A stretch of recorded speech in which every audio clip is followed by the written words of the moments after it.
Unemployment. ये India का एक ऐसा वायरस है जो सिर्फ अनपढ़ ही नहीं लेकिन पढ़े लिखे लोगों को भी आज अफेक्ट कर रहा है। एक स्टूडेंट इजीली अपने लाइफ के 15-20 साल पढ़ने में गुजार देता है, और उसे रिटर्न में मिलता क्या है? आज इंडिया में 5 करोड़ से भी ज्यादा लोग अनएम्प्लॉयड है। एक तरफ फ्रेश ग्रेजुएट्स को इंडस्ट्री में घुसना मुश्किल हो रहा है, तो दूसरी तरफ एक्सपीरियंस प्रोफेशनल्स को भी बल्क में ले ऑफ किया जा रहा है। लोग बस वो एक नौकरी मिलने के चक्कर में रोज 100 से 200 एप्लीकेशंस भेज रहे हैं, only to get response from 1 or 2 employers. This is a sad state of job economy in India. एक तरफ भारत दुनिया का 5th largest economy in terms of GDP, लेकिन फिर भी इस देश के लोग इतने गरीब क्यों है? ये सवाल मैंने नहीं पूछा है, ये वर्ल्ड बैंक के इस रिपोर्ट में पूछा गया है। एक बात को आपको समझना पड़ेगा कि there is a difference between GDP and GDP per capita. जहां इंडिया का जीडीपी तो काफी अच्छा है, इतना ज्यादा कि उसने ब्रिटेन को 2022 में ही सरपास कर दिया है, लेकिन वही दूसरी तरफ इंडिया का जीडीपी पर कैपिटा बहुत ही ज्यादा कम है। इन सिंपल वर्ड्स, हर एक इंडिविजुअल की अगर आप एवरेज सैलरी देखोगे तो वो बहुत ही ज्यादा कम है, यानी देश के 10% अमीर लोगों के पास ही बहुत ज्यादा पैसा है, वहीं पे बाकी 90% जनता बेरोजगार है। और यही इनइक्वालिटी एक रीजन है why India is called as the rich country with poor people. लेकिन अगर आप ध्यान से देखोगे तो इसका एक मेजर रीजन है हमारा आउटडेटेड एजुकेशन सिस्टम। दुनिया एक तरफ काफी तेजी से आगे बढ़ रही है, और आज के कुछ हाईएस्ट पेइंग जॉब 10 साल पहले एग्जिस्ट नहीं करते थे। Crypto, blockchain, social media, data science, क्या आपने 10 साल पहले इनके बारे में सुना भी था? पर फिर भी हम लोग आज वही 10 साल पहले का पुराना घिसा पिटा करिकुलम स्कूल में फॉलो कर रहे हैं। ये सिर्फ और सिर्फ हमें कॉग्निटिव स्किल्स सिखाता है, यानी पढ़ना, लिखना, रट्टा मारना, ऐसे कैटेगरी के स्किल। और इसी वजह से there is a huge skill gap. आज की डेट पे एम्प्लॉयर्स कैंडिडेट में टेक्निकल स्किल्स और मैनेजमेंट स्किल्स का एक ब्लेंड ढूंढते हैं, जो आज की यूथ में पोर एजुकेशन सिस्टम, जॉब न मिलने के कारण और कम एक्सपीरियंस की वजह से मिसिंग है। And that is exactly how you get into this loop of unemployment. और सिर्फ स्किल्स की बात नहीं है, यंगस्टर्स को most of the time opportunities ही नहीं मिल पाती, क्योंकि भेड़ बकरियों की तरह आज एक हर एक फील्ड में बहुत सारे लोग रेस में लगे हुए हैं, और उसमें भी अगर आप एक एवरेज स्टूडेंट हो तो और भी ज्यादा मुश्किल है, क्योंकि लोग काफी ज्यादा है और जॉब ओपनिंग्स बहुत ही कम। तो how do you exactly get out of this matrix? इस रैट रेस से निकलना कैसे है, ये आज आपको समझना ही पड़ेगा। और वो क्या ऐसी चीज है जो आपको एक लेबरर, एक मजदूर से एक स्किल्ड एम्प्लॉय बनाएगी, वो आपको जानने मिलेगा इस वीडियो में। तो बिना किसी देरी के इस वीडियो को लाइक कर लेना, क्योंकि लाइक करने से वीडियो यहाँ पे सेव हो जाती है। और ये रहे 5 ऐसे पॉइंट्स जो आपको इस लूप से निकलने में बहुत ज्यादा हेल्प करेंगे। Point number 1, stay relevant with time. Like it और नॉट, अगर आपको इस फास्ट पेस्ड वर्ल्ड में जॉब चाहिए तो आपको खुद को कंटिन्यूअसली अपस्किल करना पड़ेगा। आज जो टेक्नोलॉजी बूम है, हो सकता है अगले कुछ सालों में वो गायब भी हो जाए। आपको एक एग्जांपल के साथ समझाता हूँ। ये एक फोटो देखो जहाँ पे हेलीकॉप्टर से लोग पहले शॉट लेते थे मूवीज के लिए। वो काफी ज्यादा एक्सपेंसिव और रिस्की हुआ करता था, लेकिन आज की डेट में इस मेथड को रिप्लेस कर दिया है ड्रोन्स ने, और इसी की वजह से इस हेलीकॉप्टर पायलट और इस कैमरा ऑपरेटर का जॉब पूरी तरह खत्म हो गया। And now they have been replaced by new age technology which are drone, क्योंकि नया और बेहतर हमेशा से इंडस्ट्री में पुराने को रिप्लेस करता आ रहा है। और अगर आप मुझसे पूछोगे कि इंडस्ट्री में सबसे ज्यादा रिलेवेंट स्किल क्या है, तो इंडस्ट्री में आज की डेट पे सबसे ज्यादा रिलेवेंट स्किल है डेटा साइंस। माइक्रोसॉफ्ट और गूगल जैसी बड़ी बड़ी कंपनीज एक डेटा साइंटिस्ट को करोड़ों में सैलरी दे रही है। इसे आप खुद भी देख सकते हो। ये एक ऐसी स्किल है जहां पे आपको फर्स्ट मूवर एडवांटेज मिल सकता है, क्योंकि मार्केट में जितनी डेटा साइंटिस्ट की डिमांड है उतनी सप्लाई नहीं हो रही। बट आपको डेटा साइंस कहां सीखने मिलेगा? 6 मंथ्स का डेटा साइंस बूट कैंप होने वाला है ओडिन स्कूल में, जहां पे आप मल्टीपल एक्साइटिंग प्रोजेक्ट जैसे क्रेडिट कार्ड अप्रूवल, कोविड-19 प्रेडिक्शन, हेल्थ इंश्योरेंस प्रेडिक्शन और भी ऐसे कई सारे प्रोजेक्ट्स पे हैंड्स ऑन एक्सपीरियंस लेके काम कर सकते हो। प्लस यहाँ पे आपको इंडस्ट्री इंटरेक्शन भी करने मिलेगा और प्लेसमेंट सपोर्ट भी मिलेगा। और ये कोई रिकॉर्डेड सेशंस नहीं होने वाले, ये लाइव वर्कशॉप है जिसे कंडक्ट कर रहे हैं इंडस्ट्री के कुछ बड़े बड़े एक्सपर्ट्स। 10 से भी ज्यादा प्रोजेक्ट्स रहेंगे जो आपके पोर्टफोलियो को स्ट्रॉन्ग बनाने में बहुत हेल्प करेंगे। प्लस इनके पास 500 प्लस हायरिंग पार्टनर्स है, और तो और आपको जॉब असिस्टेंस भी मिलेगा अगले 2 साल के लिए, जहाँ पे आप अनलिमिटेड टाइम्स इंटरव्यू भी दे सकते हो। प्लस टेक्निकल राउंड्स क्रैक करने के लिए आपके मॉक इंटरव्यूज भी लिए जाएंगे। रेज्यूमे बिल्डिंग सेशंस होंगे, यानी आपको पूरी तरह सपोर्ट किया जाएगा। इन सारे लोगों ने अपस्किल करके अपना करियर बना लिया है, अब आपकी बारी। इसकी रजिस्ट्रेशन लिंक मैंने नीचे डिस्क्रिप्शन में दे दी है, और आपको स्कॉलरशिप और EMI ऑप्शंस भी अवेलेबल है। और हाँ, अर्ली बर्ड्स को 10K डिस्काउंट भी मिलेगा। और जस्ट इन केस अगर आपको कोर्स पसंद नहीं आता है तो इनके पास 10 डे रिफंड पॉलिसी भी है, तो मेक श्योर आप उस लिंक पे क्लिक करके इसे आज के आज जरूर चेक करना। अब बढ़ते हैं अगले पॉइंट पे। Point number 2, hands on experience. आप जिस भी टेक्नोलॉजी में काम कर रहे हो, जिस भी फील्ड में काम कर रहे हो, अपस्किल करने के साथ साथ it is very important to get hands on experience. या फिर आप पेड या फिर अनपेड इंटर्नशिप्स भी ट्राई कर सकते हो। This is going to expose you to a lot of real world project. आप कॉम्पिटिशंस में पार्ट ले सकते हो, वॉलंटियरिंग वर्क कर सकते हो, स्टार्टअप्स के साथ कोलैबोरेटिव प्रोजेक्ट कर सकते हो, और अगर इनमें से कुछ भी नहीं तो आप अपना पर्सनल प्रोजेक्ट कर सकते हो। You have to get deeper and deeper in your field of interest. एक चीज जो मैं भी पहले किया करता था, दैट वाज डमी प्रोजेक्ट। अब जब मैंने सिनेमेटोग्राफी की शुरुआत की थी तब मुझे कोई काम ही नहीं दे रहा था, just because I didn't have any previous experience. तो उस मोमेंट पे मैं डमी प्रोजेक्ट्स किया करता था। मैं अपने हिसाब से कोई भी प्रोडक्ट या फिर कोई भी ब्रांड उठाता था और उसके लिए एक मॉक एडवर्टाइजमेंट शूट किया करता था, और उसे करने के बाद बस सोशल मीडिया पे उसे पोस्ट करके उस कंपनी को टैग करता था। सिमिलरली आप भी इसी वे में किसी भी कंपनी को टारगेट कर सकते हो और उनके लिए एक डमी प्रोजेक्ट बना सकते हो। चाहे आप ग्राफिक डिजाइन कर रहे हो, UI UX डिजाइन कर रहे हो, सोशल मीडिया मार्केटिंग कर रहे हो, या फिर किसी भी फील्ड में क्यों ना हो, ये टेक्निक आप हर जगह यूज कर सकते हो। आपको बस आपके स्किल्स यूज करके एक डमी प्रोजेक्ट क्रिएट करना है और ट्विटर से लेकर इंस्टाग्राम और लिंक्डइन तक हर जगह इन कंपनीज को टैग करना है और उस प्रोजेक्ट के बारे में डिस्क्रिप्शन लिखना है। मेरी ये बात लिख के रखना, आप लोगों की नजरों में आना शुरू हो जाओगे और उसकी वजह से आपको अच्छी जॉब मिलने के चांसेस और भी बढ़ जाएंगे। Point number 3, resume building. अब ये एक बहुत ही इंपॉर्टेंट चीज है जो हमारे स्कूल्स और कॉलेजेस हमें नहीं सिखाते और इसी वजह से ना रेज्यूमे बिल्डिंग को हमारा यूथ बहुत ज्यादा लाइटली लेता है। अब मान लो अगर आप कहीं पे भी जॉब एप्लीकेशन करते हो या फिर कहीं पे भी इंटरव्यू देने जाते हो तो वहाँ पे जो रिक्रूटर बैठा हुआ है उसको ऑलरेडी हजारों एप्लीकेशंस आए हुए हैं और आपको क्या लगता है कि उनके पास इतना ज्यादा टाइम है कि वो हर एक रेज्यूमे को डिटेल में पढ़े और डिसीजन लेके किसको आगे भेजने और किसको नहीं। ये सारे जो डिसीजंस होते हैं ना वो लोग लिटरली एक ग्लांस में ले लेते हैं। यानी आपका रेज्यूमे आपका सबसे पहला इंप्रेशन है जो ये डिसाइड करेगा कि आप आगे जाओगे या फिर नहीं, चाहे फिर आपके स्किल सबसे बेस्ट ही क्यों ना हो। अगर आपका रेज्यूमे वो रिफ्लेक्ट ही नहीं कर पा रहा है तो उसका कोई फायदा नहीं है। ऊपर से आजकल के रिक्रूटर्स एक चीज यूज करते हैं जिसे कहा जाता है ATS, which is known as application tracking system. अब ये क्या करता है कि अगर आपका रेज्यूमे प्रॉपर्ली स्ट्रक्चर्ड नहीं है, उसमें कोई स्पेसिफिक कीवर्ड्स नहीं है, तो वो इंस्टेंटली उसे डिस्कार्ड कर देता है और आपका रेज्यूमे रिक्रूटर तक भी पहुंच नहीं पाता। So tailor your resume to the point. आपको उसे बहुत ही ज्यादा कंसाइज और प्रिसाइज बनाना पड़ेगा और आपको थोड़ा टाइम देना पड़ेगा उसे प्रॉपर्ली डिजाइन करने में। आपके स्क्रीन पे एक रेज्यूमे का एग्जांपल आ रहा होगा जिसका रेफरेंस आप ले सकते हो, बट इसे exactly word to word copy मत करना, इसे अपने हिसाब से चेंज करना। बट ये काफी ज्यादा स्ट्रक्चर्ड रेज्यूमे है तो इसे आप एक फ्रेमवर्क की तरह यूज कर सकते हो। Now let's move to the next point which is build your network. अब चाहे आप बिजनेस करना चाहते हो या फिर जॉब, नेटवर्किंग हर जगह इंपॉर्टेंट है। आप जितना जल्दी हो सके उतना जल्दी लिंक्डइन और ट्विटर जैसे नेटवर्किंग फोरम्स पे अपना प्रेजेंस बिल्ड करना स्टार्ट कर दो। नेटवर्किंग के लिए एक बहुत सिंपल टेक्निक है जो आपको बताता हूँ। सिंपली लिंक्डइन पे जाओ और अपनी फेवरेट कंपनी का नाम सर्च करो और आपको ऐसे कई सारे लोग मिल जाएंगे जो उस कंपनी में काम करते हैं। अब इसमें चेक करो कि आपके फील्ड के कौन से लोग हैं और उन सबको एक कनेक्शन रिक्वेस्ट भेज दो और एक बार वो इंसान आपके साथ कनेक्ट होने के बाद ठीक जैसे ही आप इंस्टाग्राम पे DM भेज पाते हो वैसे ही आप लिंक्डइन पे उन्हें मैसेज कर पाओगे। ये एक सिंपल टेक्निक है जो आपका रीच और आपका नेटवर्क बढ़ाने में बहुत ज्यादा हेल्प करेगी। प्लस आप नेटवर्किंग इवेंट जैसे कॉन्फ्रेंसेस, सेमिनार, जॉब फेयर्स और वर्कशॉप में भी पार्ट ले सकते हो। ऐसे कई सारे इवेंट्स में बहुत बार एंट्री फ्री भी होती है। आपको बस वहाँ पे जाना है, नए लोगों से मिलना है और उन्हें बताना है कि आपके स्किल्स क्या है, आप क्या काम करते हो। और हो सकता है कभी किसी से बात करते करते वहाँ पे भी आपको कोई जॉब ऑफर मिल जाए। और हाँ, किसी से भी मिलने के बाद उनको एक पर्सनलाइज ईमेल या फिर एक लिंक्डइन पे फॉलो अप लेना मत भूलना, क्योंकि बहुत बार ऐसे इवेंट्स पे हम लोग कई सारे लोगों को मिलते हैं लेकिन जब वही इंसान दूसरे दिन उन्हें आके टेक्स्ट करता है तो उनके दिमाग में ये प्रिंट हो जाता है कि इस बंदे को तो मैं कल मिला था, ये तो मेरे काम का है, आज नहीं तो कल आपको कोई ना कोई जरूर अप्रोच करेगा। सो मेक श्योर ईमेल पे या फिर लिंक्डइन पे उनसे फॉलो अप जरूर लेना। प्लस ऐसे इवेंट्स पे आपको पोटेंशियल मेंटर्स भी मिल जाएंगे जो आपकी डिजायर्ड ड्रीम कंपनी में काम करते हैं और उनसे आप इजीली स्टेप्स पूछ सकते हो कि इस कंपनी में पहुंचने के लिए आपने क्या किया था और मुझे क्या करना पड़ेगा। Now moving on to the last point which is work on your personal branding. आपका कम्युनिकेशन गेम, खुद को सेल करने का तरीका इतना ज्यादा स्ट्रॉन्ग होना चाहिए कि किसी भी इंसान को आपके जैसे बनने की चाह हो। आपको अगर किसी ने भी आपके बारे में पूछा तो you should be very confident while talking about yourself. Suppose करो अगर आपको इवेंट में कोई भी ये पूछते कि tell me about yourself,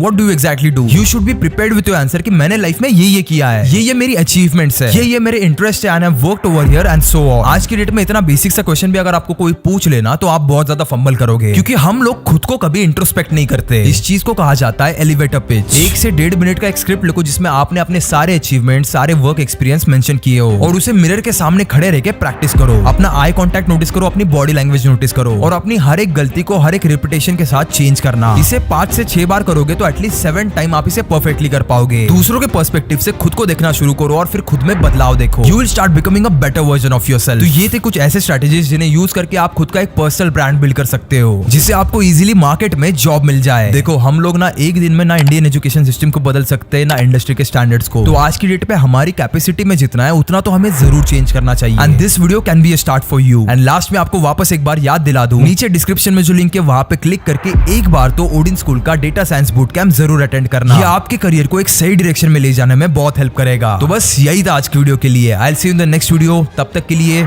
keep inspiring.